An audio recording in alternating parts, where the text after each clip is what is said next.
Guys? This is CGC Apex, aka Nick, bringing you a Titanfall 2 tech test review. So they dropped the alpha of the game this past weekend, so I played it. Thought I'd get my kind of thoughts and how they can improve it and stuff. I really liked it. I really like how it's shaping up to be, but there's a couple of things that I would change if I were them. So let's get right into it.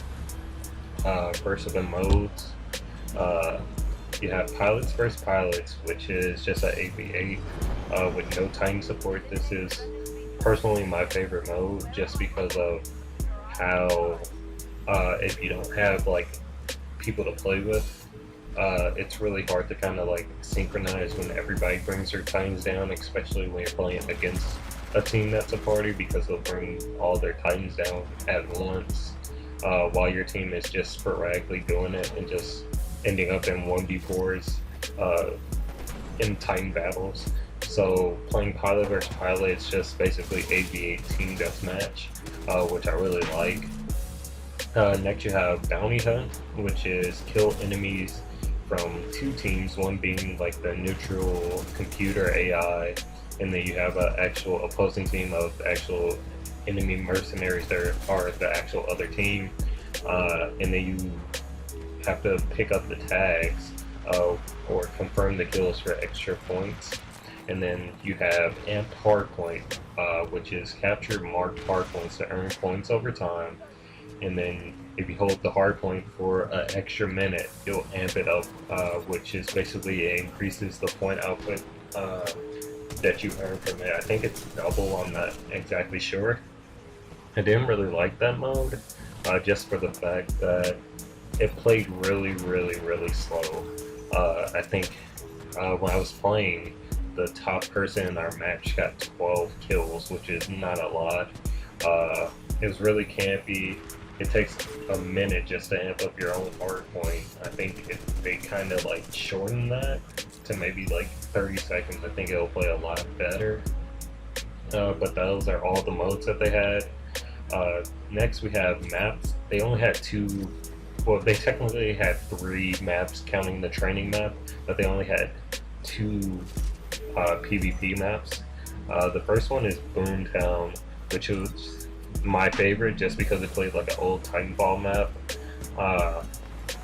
The description is, in this facility, pilots will have peaked roofs to use as cover against combatants down below, multiple interiors to maneuver into different firing positions without being spotted by the enemy, and large like walls in close proximity to allow them to wall run quickly from one group of buildings to the next.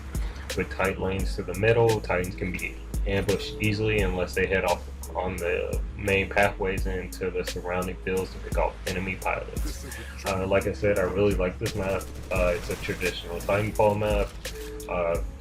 You have the buildings to kind of like pick people off from, but then you also have like open fields where if you have your Titan, you want to stay over there just so you can pick off the enemy Titans. But if the Titans get too close to the buildings, people can sneak onto your Titan and do a lot of damage that way.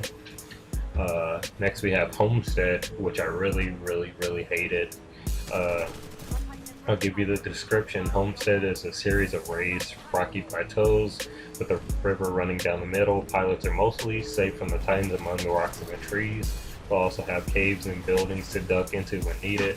Snipers will find that open spaces provide many excellent sight lines, especially from the tall central tower. Titans control the large open fields, so pilots must be extra cautious when traveling between the plateaus. This is a very sniper heavy map. There's not really anywhere where you can run and gun on this map now that I think about it. Clearly there's two bases, and then out in the open there's that huge tower, but otherwise it's just open fields, so it's just a basically killing fest for anybody that's in a Titan if you sit in the middle. When I was playing Pilot vs. Pilot though, it was very sniper heavy. People would just sit up at the top of the central tower and just snipe down, or they would hide in like the caves or the trees and just snipe from there. So it got really boring really fast. But those were the only two maps that they had. They're gonna add another map for the beta, which is on this next upcoming weekend, called Forward Base Hawaii, I think it is. Uh, but then next we have the pilot abilities, or tacticals, whichever one you want to call it. First we have the grapple hook, which I used a lot. It basically is great for getting to harder to reach places quickly, and you can also use them to pull an enemy closer. I didn't really ever have the chance to grapple somebody, but somebody actually grappled me, and it was pretty weird. It just slows you down to where you can't even move, and the enemy will just pull onto you, and then it's basically a really easy kill. I use the grapple mostly to run and gun a lot, like off the rip of starting a map. You could literally just grapple to a building, slide, grapple to another building, and slide, and you already be on the enemy side of the map within like at least 5 seconds. So I really like that. And you have the Pulse Blade, which is lethal and deadly. The Pulse Blade also provides a brief sonar pulse that detects enemies. I like the concept of it. I just don't like how kind of OP it was and how everybody used it. If your whole team is using it and using it constantly, basically it's just like a constant radar that just tells you where all the enemies are. I feel like if they kind of nerf it to where it only shows you for a limited amount of time, maybe like 3 or 4 seconds at the most, I feel like that would be fair, but otherwise it's just kind of an OP weapon at that point. Then you have the Hollow Pilot, which basically makes a clone of you. The description is perfect for the art of deception. The Hollow Pilot will mimic its pilot's last move. I didn't see a lot of people using this, but I mean, it's a cool concept. Maybe if they buff it a little, people will use it more, but I literally did not see a lot of people using the Hollow Pilot.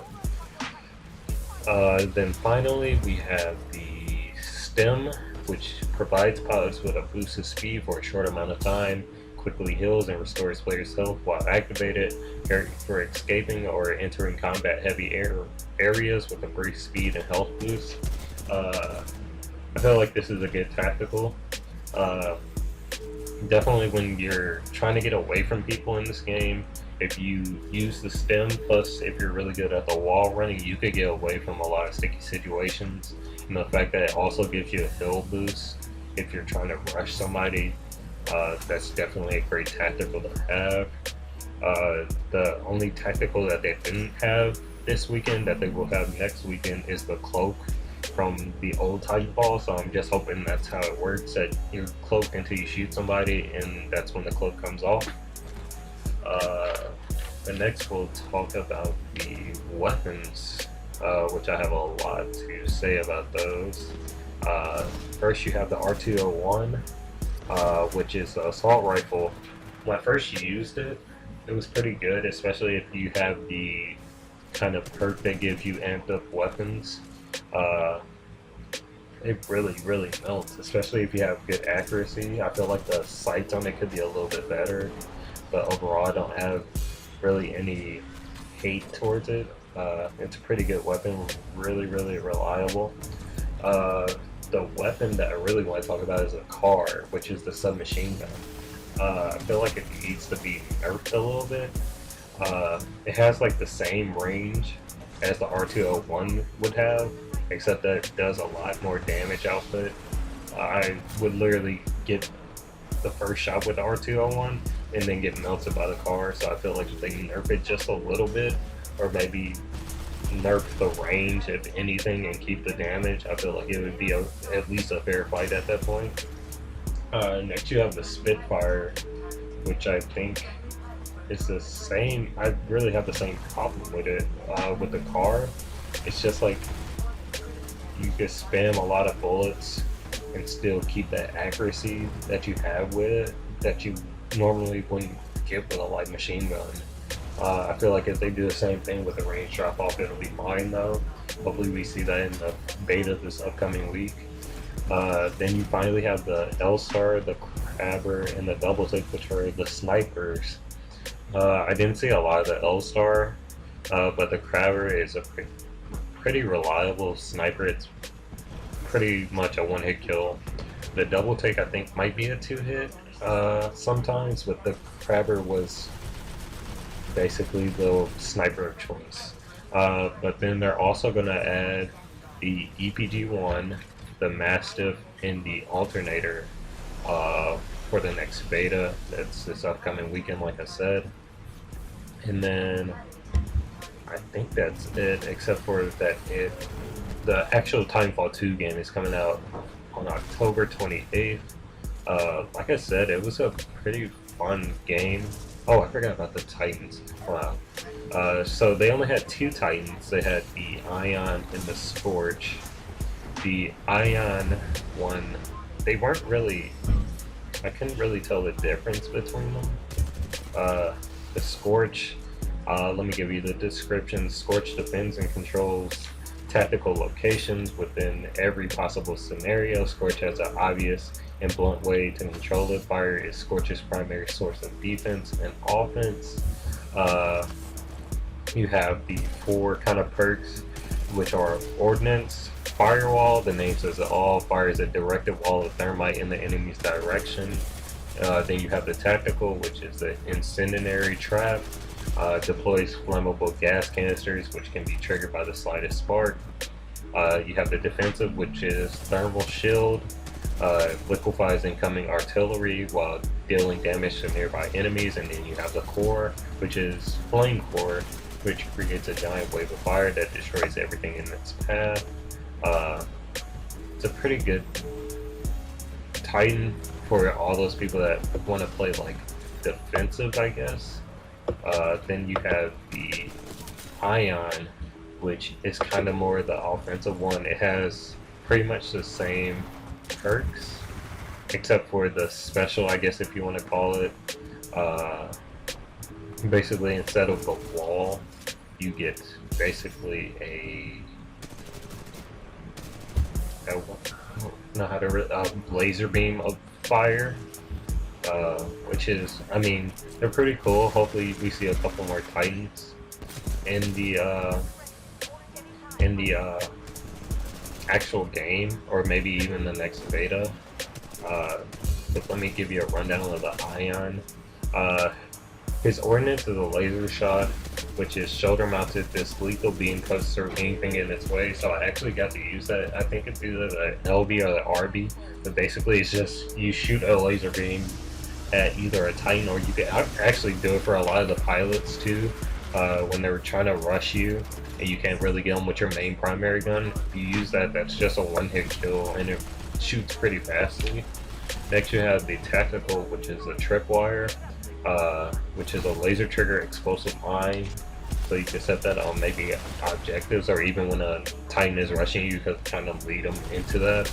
Next you have your Defensive, which is the old Titanfall, basically vortex shield, where you absorb incoming fire and then redirect it back at the enemy.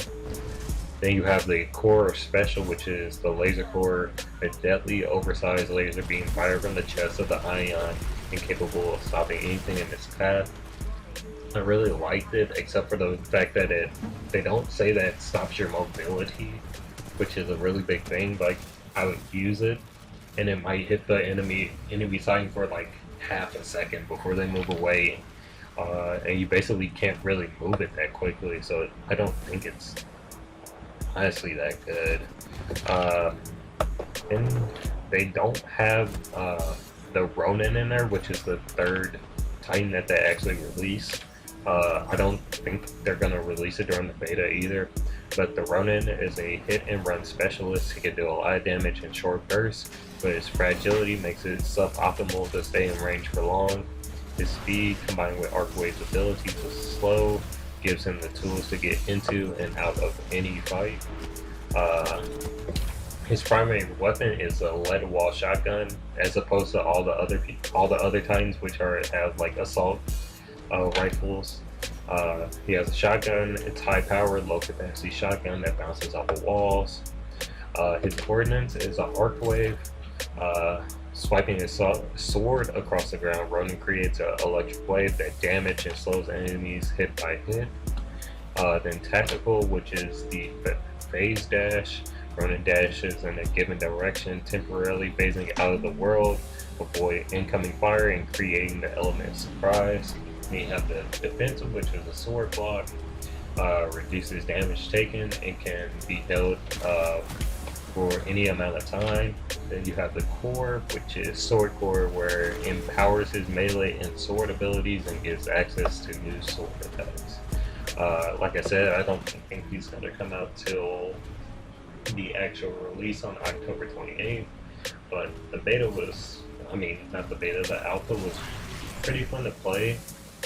Kind of got old, just with the modes and stuff like that. The modes weren't really fun to me, so hopefully they bring back those modes that they had in the first Titanfall, because that was really the big problem with the first Titanfall and how it got boring really fast. They didn't have any modes or maps, but once those modes and maps start rolling out, especially when they gave them out for free, a lot of people came back to it, and a lot of hype came out for Titanfall 2, so hopefully they're learning from their mistake and just make it fun again.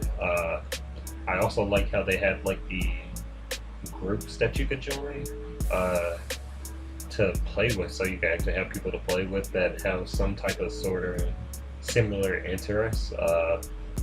I ended up joining Rooster Teeth, their group, and you literally just get invites from other people that are in that group. But the one problem that I have with the alpha was that you couldn't invite your friends unless they were in the same group, basically, which made it hard to play. And then also, once you even got to play with your friend, as soon as the game was over, it would kick you both out of the same lobby. So you would have to basically leave the lobby, join your friend's group again, just to play over and over and over again, which I hated. It was really tedious. So maybe if they fixed that, that was really the only big problem I had with the alpha. But really, like I said, it was a fun game, fun to play for a couple of days. I'm really looking forward to the beta that's coming this weekend, just to see if they change anything and to check out the new map. But like I said, this is CGC Apex. I'll see you later.